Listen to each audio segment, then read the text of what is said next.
Olá, pessoal. Continuamos, então, a conversar sobre a fisiologia do sistema urinário.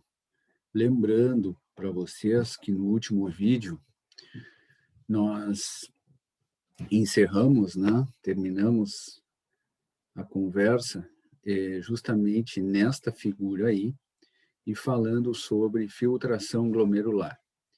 E eu havia dito para vocês, naquele vídeo, que considerando-se, né, o volume, a quantidade de plasma, ou seja, a parte líquida do sangue, né? Então, considerando o volume de sangue, mais especificamente o volume de plasma, que chega até os capilares glomerulares, eu disse para vocês que desse volume, né, que se a gente considerar 100%, 20% dele é filtrado, ou seja, sofre filtração glomerular. Sai dos capilares glomerulares e cai no fluido glomerular aqui na cápsula de Bowman. E que, ao longo do néfron, ou seja, nas outras porções, nos outros elementos tubulares do néfron, né? Túbulo proximal, alça de Henle, túbulo distal e ducto coletor, este volume, ou deste volume que foi filtrado, né, mais de 19%, ou seja, praticamente todo o volume de plasma que foi filtrado, será reabsorvido, ou seja, retornará para a circulação sanguínea. Tá? E o restante, que é menos de 1%, este sim fará parte da urina, ou seja, será excretado através da urina. Tá?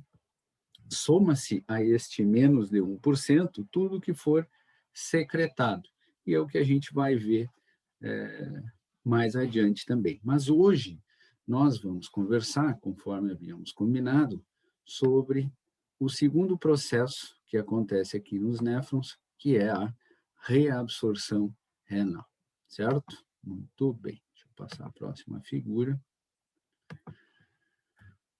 Esta figura aqui, nós já conversamos sobre ela, né?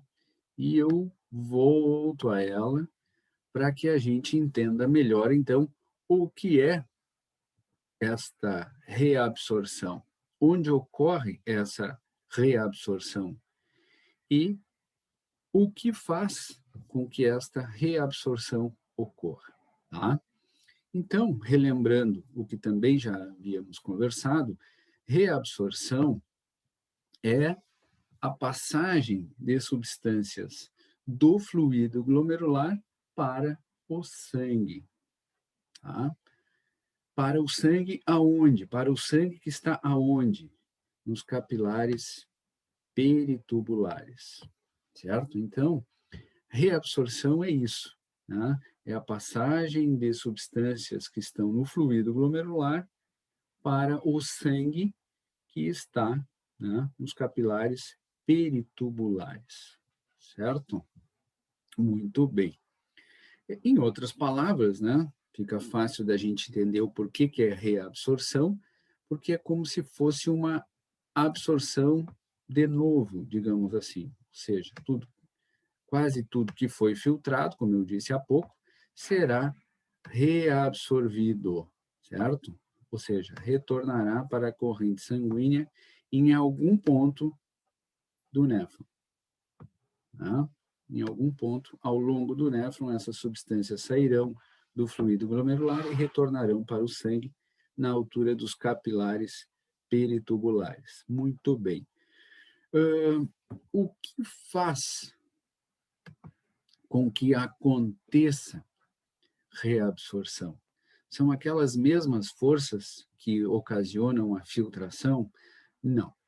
A reabsorção, ela ocorre através de transporte ativo, com gasto de energia, ou passivo, sem gasto de energia, Tá? Vocês lembram desde a fisiologia 1, também viram em bioquímica, né? O transporte ativo e passivo de substâncias através das células. Né? Existem substâncias que atravessam a membrana plasmática graças a um transporte, né, celular que gasta energia. Esse é o transporte ativo. E existem outras substâncias que passam, né, através da membrana plasmática sem o gasto de ATP, sem o gasto de energia. E este é o transporte passivo, né? Ativo com gasto de energia, passivo sem gasto de energia. E eu lembro para vocês que nós falamos sobre isso lá nos neurônios, lembra? Lembram quando nós falávamos naquele transporte de sódio entrando no neurônio, o transporte de potássio saindo do neurônio, né, do cálcio entrando no neurônio, aquele, aquele transporte também de neurotransmissores, né, que é a exocitose, enfim, nós já falamos sobre esses transportes através da membrana celular, certo? E é desse tipo de transporte ativo ou passivo que nós tratamos quando falamos em reabsorção renal, certo? E isso vai ficar mais claro daqui a pouquinho. Eu vou dar um exemplo para vocês de uma substância sendo reabsorvida, né, através de transporte ativo e de transporte passivo também, tá? Mas o que eu quero ainda explorar nesta figura é que esse transporte ativo ou passivo, pessoal, ele ocorre aqui, ó, no epitélio do néfron, certo? Então, quando a gente fala, tal substância é transportada de forma ativa. Por quê? Porque as células epiteliais, né, as células epiteliais do néfron, em quase toda a sua extensão, são capazes de fazer transporte ativo e passivo. Então, quando eu digo que uma substância é transportada de forma ativa, é porque as células epiteliais do néfron transportaram essa substância de forma ativa. Tá? Eu vou desenhar aqui, ó, vou pegar esse quadradinho aqui, vou desenhar uma célula, vou representar uma célula epitelial aqui. Tá? Isso aqui é uma célula epitelial, esse quadradinho aí.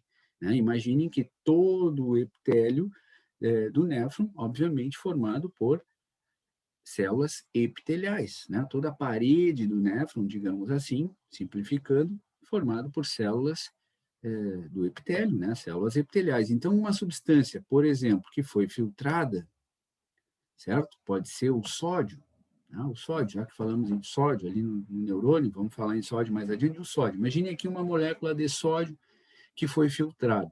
Né? Vocês já sabem onde ocorre a filtração, o que causa a filtração, né? Aquelas pressões que existem lá e que resultam na filtração. Muito bem, essa molécula de sódio, que é o pontinho vermelho ali, ela foi filtrada. E agora, porque é uma questão de necessidade do animal, e a maior parte do sódio que foi filtrado é reabsorvido, vocês sabem disso, né? Mais de 90%. Enfim, então agora esta molécula de sódio será reabsorvida. Pode ser aqui no túbulo proximal, pode ser na alça de Henle, pode ser no túbulo distal ou lá no ducto coletor, certo? Vou pegar o túbulo proximal aqui como exemplo. Então, esta molécula de sódio, ela vai atravessar essa célula epitelial, né? E depois ela atravessa a parede do capilar, o endotélio, e cai na corrente sanguínea. Isto é reabsorção renal. Isto é reabsorção renal. Como é que ela atravessa a membrana, a parede do endotélio? Através daqueles poros, né? Daquelas fenestrações, estes capilares peritubulares, assim como os capilares glomerulares, são bastante permeáveis, são capilares fenestrados, né? Tem aqueles poros. Então, é assim, é este o caminho que o sódio percorre para ser reabsorvido, né? Ele vai atravessar a membrana da célula, ele vai entrar nessa célula epitelial, depois ele vai sair da célula epitelial, ou seja, ele atravessa a célula epitelial e depois ele entra naquele capilar através dos poros, lembrando para vocês que a relação entre os capilares e o néfron é muito próxima, né? Então é fácil para ele atravessar o epitélio e cair na corrente sanguínea. E é justamente nesse transporte aqui, pessoal, através da célula epitelial, especialmente nesta primeira parede aqui, né, que a gente chama de parede apical, é que o sódio sofre um transporte ativo, tá? Então, aqui, ó, ao atravessar a parede aqui da célula ao atravessar a membrana apical desta célula epitelial, o sódio entra na célula. E aí é gasto de energia, porque é um transporte ativo. Logo em seguida, o sódio atravessa a membrana basal, aquela ali, ó, a segunda membrana, e sai da célula. Isso aqui é um transporte passivo, mas que a gente vai ver daqui a pouco. E aí, então, daqui a pouquinho, o sódio já está reabsorvido, ou seja, retorna à corrente sanguínea. Desculpa. E isso acontece com todas as substâncias que são reabsorvidas. Este é o caminho que elas percorrem, né? Atravessar o epitélio e depois, através das fenestrações, atravessar o endotélio capilar e cair na corrente sanguínea. Tá bem? Bom, deixa eu apagar aqui, porque eu quero chamar a atenção de vocês. Antes de eu apagar, eu vou ressaltar o seguinte. Então, por que ocorre reabsorção? Né? Porque estas células epiteliais do néfron, elas têm capacidade de transportar substâncias de forma ativa e de forma passiva através, né, do epitélio, né, e então proporcionando que as substâncias sejam reabsorvidas. E se vocês observarem, agora sim eu vou apagar, eu acho que eu já chamei a atenção de vocês sobre isso quando nós falamos dessa figura lá atrás, né, mas ela apareceu hoje de novo, vamos falar novamente. Então vocês percebem que aqui no túbulo proximal, ó, que está representado aqui, esta flecha da reabsorção é maior, né, vocês facilmente percebem isso, é maior do que nos outros pontos do néfron. Você tem ele no túbulo distal e no ducto coletor, certo? Então, aqui, ó, esta flecha é maior do que as demais. Isto representa que o principal local de reabsorção renal é o túbulo proximal. Então, ocorre reabsorção renal em todas essas partes que eu sublinhei em preto, mas especialmente em maior quantidade, digamos assim, no túbulo proximal. E o porquê disto? Porque estas células do epitélio, né, no túbulo proximal, ali na altura, né, no túbulo proximal, as células epiteliais elas têm maior capacidade de transporte de substâncias, tanto de forma ativa quanto de forma passiva.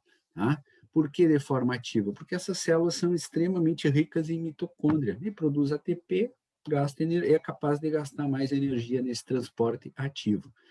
E o transporte passivo se explica mais aqui no túbulo proximal porque essas células são bastante ricas em canais. Né? Então, elas conseguem fazer tanto o transporte ativo quanto o transporte passivo.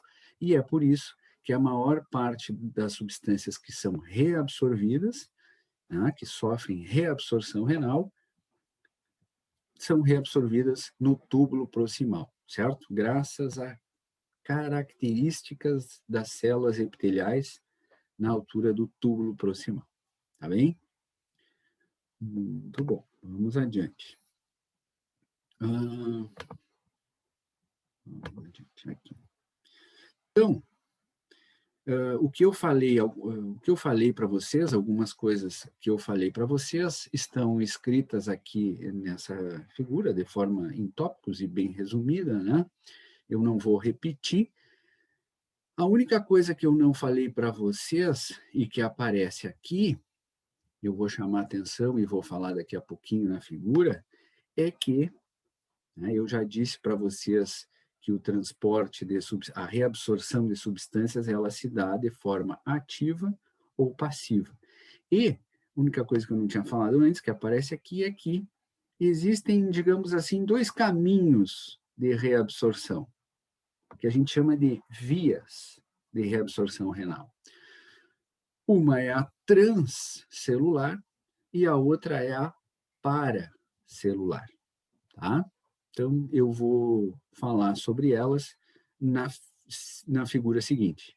Então, deixei um tempinho esse slide, né, como eu sempre faço, quando tem texto, para que vocês possam congelar e aqueles que quiserem anotar, tranquilamente anotam. Vamos para a próxima figura. Aqui, ó. Nesta figura, vocês estão vendo representado aqui um transporte ativo, né, uma substância sendo reabsorvida, né, de forma ativa, ela está passando ali por um transporte ativo e depois por um transporte passivo, tá? Mas que a gente consegue entender bem nessa figura. E também vou mostrar para vocês as duas vias, tanto a transcelular quanto a paracelular, tá? Então, vamos nos localizar aqui, tá? Aqui ele pegou, ele representou aqui um segmento do néfron, que pode ser qualquer um, como eu disse para vocês, né? Túbulo proximal, alça de Henle, túbulo distal, ducto coletor. Aqui está representada a luz do néfron, certo?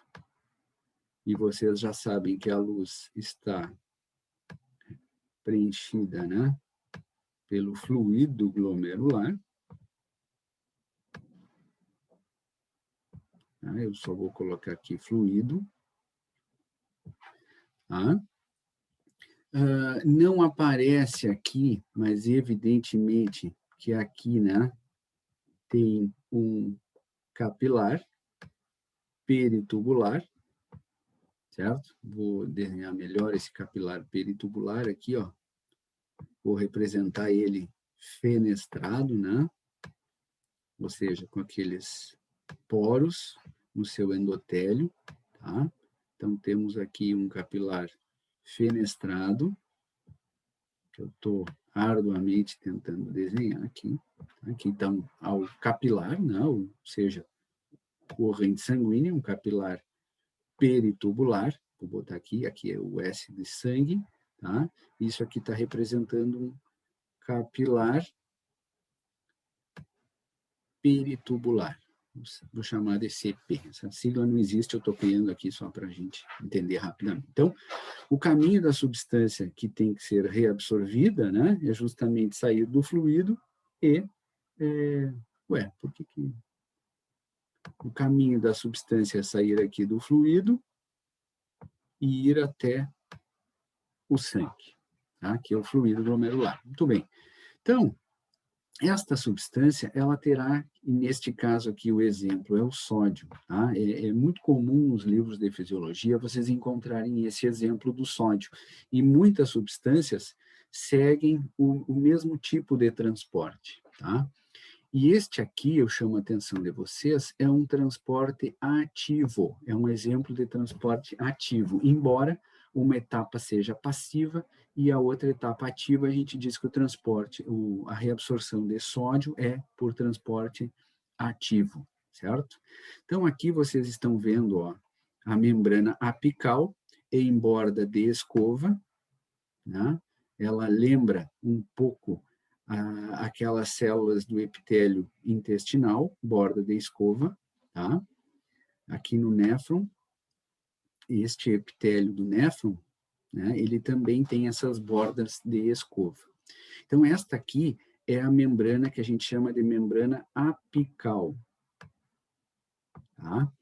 E esta aqui, ó, é a membrana basal. Membrana basal. Como existem pequenos espaços entre essas células, a gente chama de membrana basolateral, tá? Basolateral ou basal. Tá? Então, esta aqui que eu subi em preto ali, passei em preto, é a membrana basal ou, neste caso específico, basolateral. BL aqui, basolateral. Meu Deus, esse L ficou um horror. Mas tudo bem. Então, pessoal, eu não me lembro o que eu disse para vocês há 5 ou 10 minutos atrás, mas esta membrana apical aqui, ó, ela é rica em canais para sódio. Tá? Vocês estão vendo aqui representado um canal para sódio. Como a concentração de sódio no fluido glomerular é alta, e vocês já sabem que a concentração de sódio dentro da célula é sempre menor do que fora da célula, o que acontece aqui, ó, é um transporte passivo, tá? É um transporte passivo, ou seja, o sódio vai de um meio em que ele está em maior concentração para um meio em que ele está em menor concentração. Então, na membrana apical, o sódio sofre um transporte passivo, sem gasto de energia, né? É só por gradiente de concentração, é só por diferença de concentração. Já na membrana basal ou basolateral, né, o sódio precisa ser enviado de um meio que é de menor concentração para um meio de maior concentração, porque mesmo que tenha entrado sódio dentro desta célula, a concentração de sódio dentro da célula ainda é menor do que a concentração de sódio no fluido intersticial. Tá? Então, aqui na membrana basolateral, o sódio sofre um transporte ativo, com gasto de energia, porque ele deve ser transportado contra o seu gradiente de concentração. Tá? E quem faz esse transporte são aquelas bombas de sódio e potássio, né, que vocês já conhecem bem, certo? Já conhecem bem, já falamos sobre elas lá no neurônio, vocês já ouviram falar na bioquímica também, tá? Então, sai o sódio da célula, entra o potássio, né? Futuramente haverá, né, o retorno de uma parte desse sódio e a saída de uma parte do potássio. Muito bem. Então, agora, através de, primeiro, na membrana apical, repito, um transporte passivo e, segundo, um transporte ativo na membrana basolateral, o sódio chegou ao fluido intersticial e, através dos poros, das fenestrações que existem nos capilares peritubulares, o sódio, então, retorna à corrente sanguínea, ou seja, é reabsorvido, certo? Tá, pessoal? Então, repito, este é um exemplo de reabsorção através de transporte ativo, embora uma parte desse transporte seja passivo e a outra parte ativo, a gente classifica como transporte ativo, tá? Bom, então, outra coisa que eu quero chamar a atenção de vocês é que, se vocês observarem aqui, fica fácil de ver, né? Este sódio atravessou a membrana, atravessou a célula epitelial, né, a parede do epitélio, do néfron, para ser reabsorvido. Né? Ele atravessou a célula. Esta é a via transcelular. Então, a gente pode dizer que a maior parte das substâncias, na verdade, são transportadas de forma ativa e através ou pela via transcelular, ou seja, atravessam a célula epitelial. Tá? Existem outras substâncias, especialmente a água, né, que simplesmente é transportada através do seu gradiente de concentração. né? Então, ela vai ser mais ou menos reabsorvida dependendo da disponibilidade de água no sangue e no fluido glomerular. E a água, por ser, digamos assim, ter grande capacidade, maleabilidade, né, entre aspas, ela consegue, então, simplesmente por um gradiente de concentração, atravessar estes pequenos espaços aqui que existem entre uma célula e outra. E a água, né, especialmente a água, e claro que junto com a água vai algum íon também, né, diluído na água, mas principalmente a água, embora ela seja transportada pela via transcelular também, a água usa muito esta outra via aqui, ó, que é a via paracelular.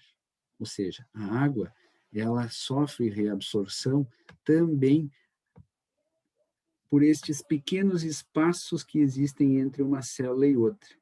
Tá? E por isso que a gente diz que boa parte da água é reabsorvida através da via paracelular. Tá?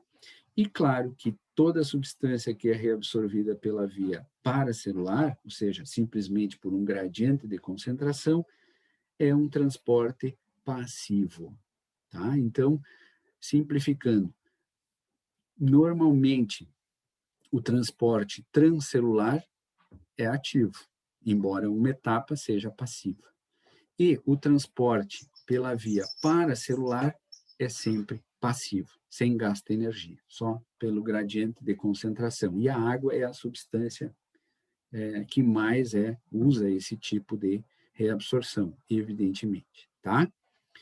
Então, talvez eu tenha trocado lá, vocês vão chegar aqui e vão se dar conta, talvez, que eu não lembro agora se eu falei desta forma correta ou se eu me confundi lá atrás, mas a forma correta é esta, né?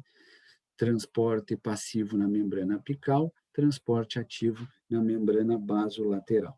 Tá, pessoal? Nós já estamos quase chegando aqui ao final. Pode pegar aí, filho. A gente já está quase chegando ao final do nosso tempo, tá? E vamos parar por aqui hoje, porque essa é a mensagem de hoje. A gente entendeu um pouco onde ocorre reabsorção, ou primeiro o que é reabsorção, onde ocorre reabsorção e como ocorre reabsorção. E vocês já sabem agora que reabsorção é a passagem de substâncias do fluido glomerular para o sangue, que está passando nos capilares peritubulares, né? Vocês já sabem que a reabsorção ela ocorre através de transporte ativo e passivo e também pode ser, né, transporte ativo, normalmente as substâncias usam a via transcelular e o transporte paracelular é sempre passivo, sem gasto de energia. Tá?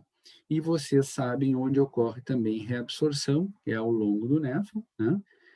Principalmente no túbulo proximal, porque as células do epitélio do túbulo proximal têm grande número de canais e também produzem, por terem muita mitocôndria, produzem grande quantidade de ATP e são capazes de realizar transporte ativo em maior quantidade do que as células epiteliais e nos outros elementos tubulares do néfron. Certo, pessoal? Então, estamos quase chegando aos 30 minutos. Paramos por aqui hoje. No próximo vídeo, continuaremos falando um pouco mais ainda sobre a fisiologia do sistema urinário e vamos tratar de secreção. Tá bem? Então, um abraço e até o próximo vídeo, se Deus quiser. Tchau, tchau.